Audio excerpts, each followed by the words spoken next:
Welcome everybody to the Kim Barra Show. I am your host, Kim Barra, and on today's episode, we have Mr. Arjun Rai, who is going to be talking to you all about using emojis in your marketing. I know it sounds weird, but companies like Domino's have been using emojis to see an increase in orders and sales. Pizza Hut, a whole range of companies are using them now to really create an interactivity with their clients, with their customers.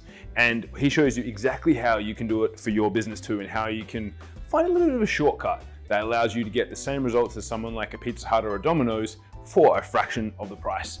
So before we jump into today's episode, if you ever need any help with your marketing, head over to marketingmogul.com.au where we can help you get phenomenal results with your online advertising. But without further ado, let's jump into the show.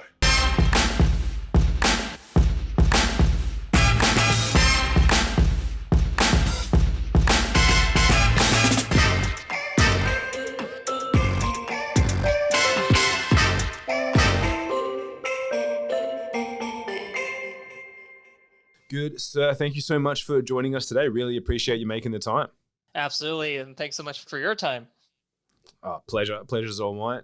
Now, I always like to start my podcast off the same way, which is if you and I met at a party and I said to you, what is it that you actually do? What's your go-to answer? My go-to answer as of right this second would be we as a startup at HelloWoofy, we make smart marketing accessible for all small businesses. We like to say we call them underdog marketeers. That's the mission, that is enterprise grade technology for the price of a latte. I love that. Definitely could give up a latte to get access to some of this. Now, fill us in a little bit more, because after we had a chat, obviously, before jumping on this, and I told my team about it, and they were like, really? Like, this sort of stuff has like that much of an impact? So they were a little bit skeptical, but I was like, look, Arjun wouldn't direct me down the wrong path here. He knows what he's talking about. So fill us in a little bit more about what you guys do and like what some of the impact it has on campaigns and marketing and advertising in general for people. Yeah, and it's interesting because for a very long time, small businesses, and I'll do a quick screen share here, a lot of the small businesses had to use tools that look like this, right? Very clunky, very old school, and very linearly designed, almost like by engineers for engineers. But hey, they get the job done, which is, just like a BlackBerry, you can make a phone call, but by no means is it an iPhone. In our case, obviously you can put in social content, you can schedule it when to post, where to post, and that's it. But how do I tell you as a platform what you could have done better, right? Was it the emojis you could have done better with? Was it the text, the hashtags? That's how you get discovered. Was it the image, the size of the image, or what's in the image? None of those, data points or in questions are ever answered. And so you're kind of left in a position where you're kind of winging it, and you're kind of taking gut-based decisions when it comes to marketing, right? But guess what? Your biggest competitors, the biggest competitors in your industry that have unlimited marketing budgets, they're not winging it. They have hundreds of people working on their campaigns. They have expensive tools that look, more like this, which makes you feel like you need a PhD in marketing. And also they're spending hundreds of thousands of dollars. This would probably cost you $50,000 to $500,000 in the US to use a tool like this. But again, even they don't have any sense of intelligence built in, because again, you have to curate your own content, you have to use your own intelligence.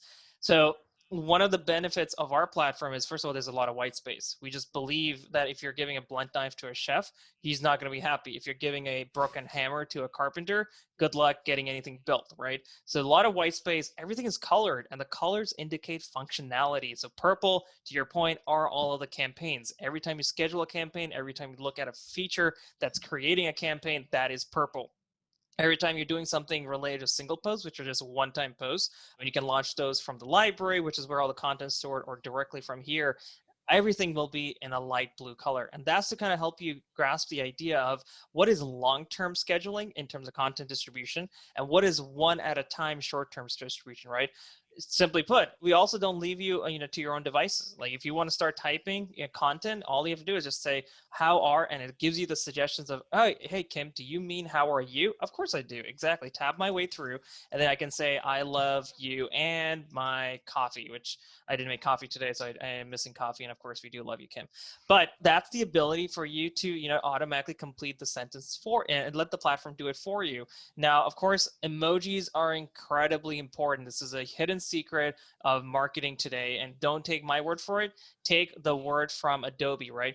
Emojis tend to drive significant uplift in engagement. And if you take a look at a report by Adobe called the Emoji Trend Report, not too old, just about a year old, you'll see that emojis tend to drive double-digit uplifts in engagement, but also purchase intent. People are willing to buy more and be in a more transactional mindset.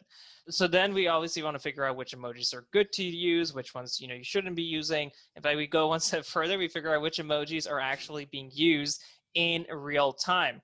And one of the best ways I can show you exactly how this works is if you type in, and this is a search engine we built to kind of give you a understanding of how the back end works. This will start figuring out, why are we giving you those emoji recommendations based on those words, based on those hashtags. It's very much like teaching a kid contextual language. It's not about the chair being just a chair with four legs. It's about the chair goes well with the living room, that goes well with the dining room, and so on and so forth, right? This is all available for $4 or $5 a month. This is the data science we give you at your fingertips. Then that's kind of the capability we're really talking about when it comes to giving the underdog, the small business owner, just an unprecedented capability to win. I love that. And obviously as you mentioned, because a lot of times people go, oh, cool, I look at some of this research, but how do I know if I'm making the right choices? And that's what I like. When you first showed me, I was like, this makes sense, because it's like, cool, I can go and chuck hashtags into a Facebook ad that I write, but how do I know if that hashtag has that, without doing a million different split test variation, testing every single emoji under the sun? How do I know that my emoji that I use there is the correct one versus anything else? And that's what you guys pull together, right? Yep, absolutely. And you can even upload an image, and we'll figure out what's in the image and give you a hashtag based on that, which I didn't show you right now. But the point is, you could have done all of this, right? But you could have gone from Australia to New York, and you could have swam and driven the whole way. But you probably appreciate a Tesla or something that's automated and gets you from point A to point B. And this helps you focus on the rest of your business. Love that. And so what sort of, obviously you mentioned there's some quite big companies that have been using it, but what are some of the wins of the smaller guys that you guys have seen? Because obviously I know you guys work with quite a number of people where they've gone, cool, we've used some of this, and what have been some of the benefits for them that have come out of using this, what would almost be enterprise level software for the price of a latte?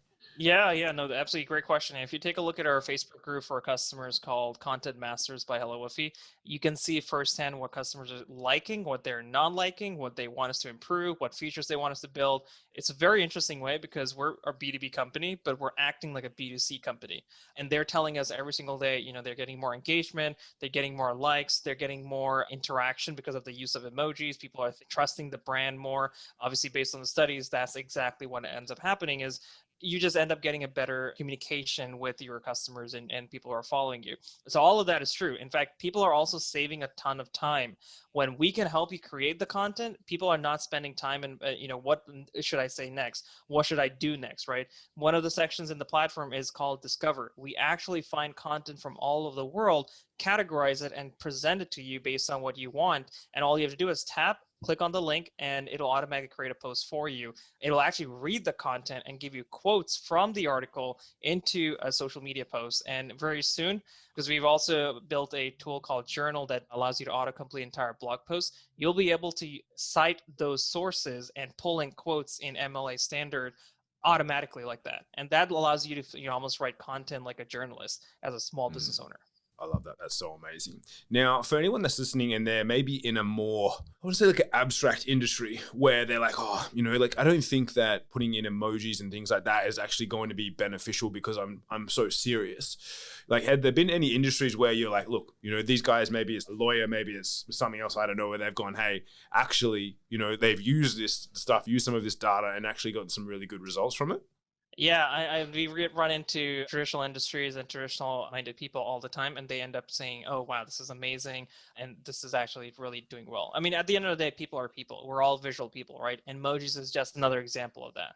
And now I also want to tie in, because obviously, as you mentioned, you guys have been you're acting as a B2C, but you guys are really B2B. But one of the things that you shared with me is your, I want to say, almost B2C like approach for capital raising and things like that as well. Can you share a little bit more about what you guys have been up to? Because when you told me about it, I was like, I've never really thought about it in that way that you shared. I was like, this is really cool. Yeah, no, again, we're very much a SaaS company, but we have the benefits of an audience, a following, which is very loyal and engaged on a day-to-day basis, right? So one of the things, you mentioned is raising capital. We've raised capital between the last campaign we did in the beginning of the year and the current one, about a $500,000 so far. This is between the two campaigns. If you take a look at the second campaign, we raised about, I think we raised a little bit more today, about 105,000, give or take. And that's purely people who are looking to invest as low as $100 into the company and own a piece of it. Now, again, we're building a very different kind of company. Not only can they invest in the company, they get to interact with me. I actually post video responses to all of the questions in the Facebook group. Every Friday, we have SMB therapy sessions, which means people can just jump on a client networking call and ask me any question. In fact, ask all the other small businesses any questions you may have. Last week, we were helping, a small business owner come up with more revenue streams. The week before, we were helping people build their websites and make sure Facebook Pixel was installed and all the paid marketing was up and running. Literally, you could ask me any question. And now very soon, all of our customers can hire one another. If you're an editor, if you're a podcast owner and you need a writer, we definitely have virtual assistants and writers on our platform. What if you can match make the two of you? Because who would be better to understand your position than another small business owner that's hustling away as well across the world? And so that's kind of how we're approaching it, is using our membership and our audience, not just for seeing how many customers we can get, but actually providing value beyond the platform, which itself is very valuable. It's, as a whole. And so why did you choose to go down the route of almost like crowdfunding your capital raising versus a traditional capital raise? Like, what was some of the thoughts, and what have you seen now that you've done that? Some of the pros and some of the cons for anyone else that's out there, maybe they're potentially looking at that. Yeah, highly recommend it. And good thing is we were doing this while COVID was happening. A lot of institutional venture funds were pulling their capital. They were not deploying it. That, there was a lot of emotions in there. The consumer market, as far as the Republic platform is concerned, you can talk to the Republic guys. They were getting investments, happening weekly. And the reason why we did it is because we were on a TV show called Meet the Drapers. It's hosted by the billionaire Tim Draper, who's invested in our company 3 times overall in the last year. And we ended up winning second place there. And they had a partnership with Republic that allowed them to, kind of use the publicity to help with the campaign overall. So that was really the reason why we did it. And then we did it again because, it was an automated way to raise capital. And we may consider doing, future raises similarly. That's really cool. So when you do it in that way, as someone who invests as little as $100, what does that mean for them in the scope of the company? So they put in $100. What does that mean from from an outcome perspective from them for their investment? Yeah, so I mean, just in the last 2 rounds, right? We did one Reg CF in the beginning of the year. We're doing one right now. The valuation has gone from 5 million to 9 million. So people who invested back then obviously had their investments have appreciated a little bit. People who invested before the campaign at the $3 million valuation, their investments have tripled on paper. It's just a matter of a numbers game, and if we do, in the future get acquired or if you IPO, all the math and all that stuff, plays out there. Unfortunately, I can't talk too much about it because of Securities Exchange Commission rules and regulations, but that's pretty much the gist of it, how that works. And so is there any, as you mentioned, don't want to delve into that too much on the securities and exchange side, but so is this, is it considered the same as any normal kind of capital raising, or is there any, for someone, if they go, that actually sounds like a really cool idea and something I want to do, are there any extra hurdles that you guys had to jump through to be able to get listed on the platform? Yeah, and everyone can go to our page to see all of that. There is a special section called Documents where you can see all the documents we filed with the SEC. For audiences globally, the SEC is a government arm that manages all of all things related to capital raising, stock markets, and things like that here in the United States. So you can see we filed something called Form C. We did a Form CAR, which is an annual review. All of our financials are also up there. So things of that nature. There are a couple of loops here and there, but it was a few $1,000s to get it done. Nice. And so is it only for the USA based companies, or if someone's listening in Australia, are they able to jump on that sort of stuff as well? We have investors from all over the world. I know there are certain parts of Canada which are not allowed to invest, but I would direct everyone to the Republic site because they have a list and they have an FAQ section for all of that. The republic.co website. Yeah. Beautiful. Awesome. We'll link all that in the show notes as well. And so with everything that you've got going on, you kind of when we first chatted, I was like, you seem to be quite on top of everything, all the new stuff that's going on. You guys are leveraging a whole bunch of different data stuff that I didn't even know existed that you could pull and whatnot. How do you see the next couple of years panning out without stretching too far? Like, what else are you seeing that maybe other people might not be aware of because you're in the industry, you're working with SaaS and you're working with a whole bunch of different, technology that a lot of people don't know about? Yeah, and the funny thing is, knowing our competitors really well, even if they know that there's something new coming, they still ignore it, which is typical, right? For a big company, they tend to be very slow to. They tend to be deploying product every quarter, every year. We're deploying product every week. That's how fast we're building our companies. We're building a new company every month. One of the things that we saw very early on, and actually one of our customers, kind of amplified the thought process, is the use of Amazon Alexa devices. So if you have an Amazon Alexa device, anything from a dot to a full, Fire TV, which has a visual output, or an Echo Show, which has a screen built in. For the first time using our platform, you'll be able to schedule content directly into the living rooms of your quarantine customers, your quarantine fans, your listeners. I mean, Kim, you could do the same thing. You could be like, hey, check out this new episode coming out on Friday at 8 p.m. local time, interviewing Arjun Rai, talking about how emojis are driving double-digit uplifts in engagement, right? That could be a 2-minute video. You could be on their TV, and that's it. We're giving you the ability to compete with any other broadcasting station, right? You could become your own broadcaster in the living room, in the comfort of the living room of your customers. So that's something that, is coming out, very soon. And we're anticipating that to be the new norm with COVID and everything. It's very, very timely. We also anticipated that journal would be the best way to build content marketing, as a way to drive traffic. Of course, with COVID and everything, digital marketing is the most important thing you can ever do for your business. Now we're helping you autocomplete entire blog articles. Very soon, you'll be able to see articles that, other articles that you can extract quotes from and have MLA standard citations. So those are the kind of things that we're building. And also, if anyone wants to use a Google Chrome extension, not only can you schedule content from anywhere on the internet, you can literally type anywhere on the internet.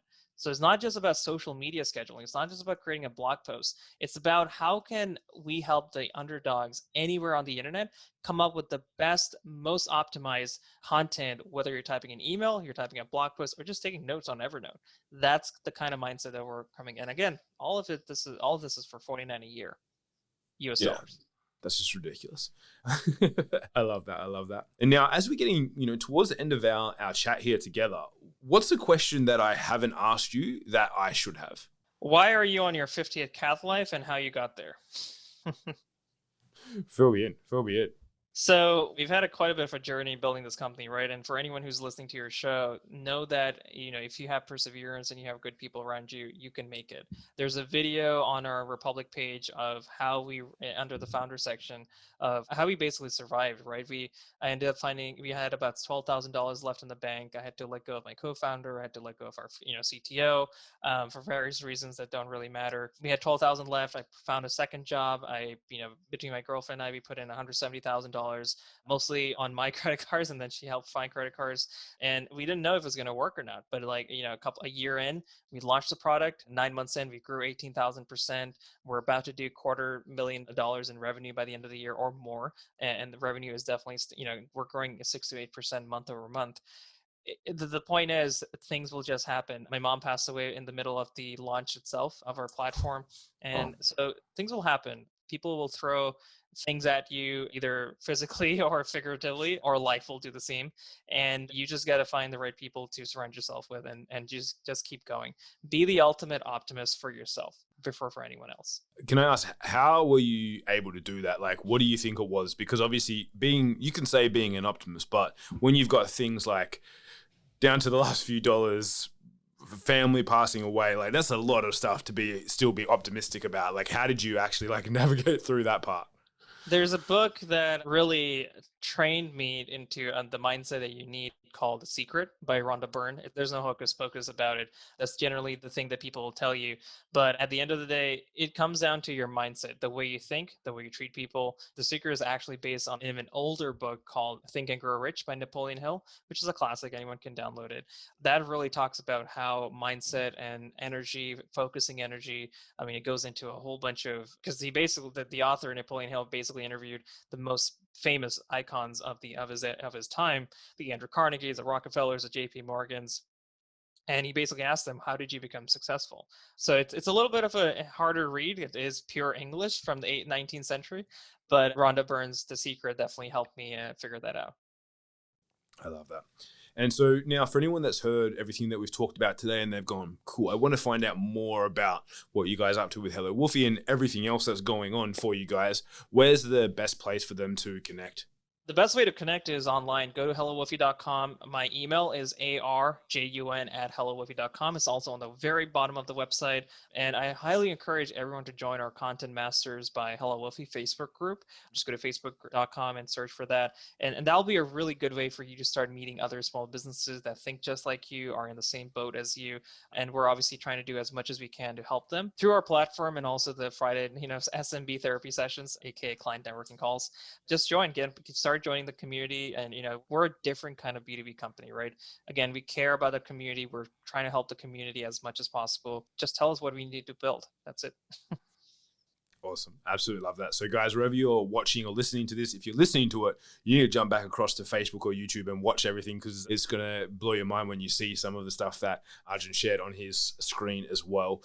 But make sure that if you're listening, you leave us a cheeky subscribe if you love this one, so you can find out more and you can hear when we bring on more amazing guests like Arjun. And of course, jump across and join the Facebook group that Arjun mentioned. We'll put that in the show notes wherever you're listening or watching to this also. Arjun, thank you so much. Really appreciate you making the time. I know it's late for you over there and you've got a big day tomorrow, so appreciate you jumping on with us. All good, and I'll give you a virtual hug. Thanks, appreciate it. We'll chat to you soon. Bye.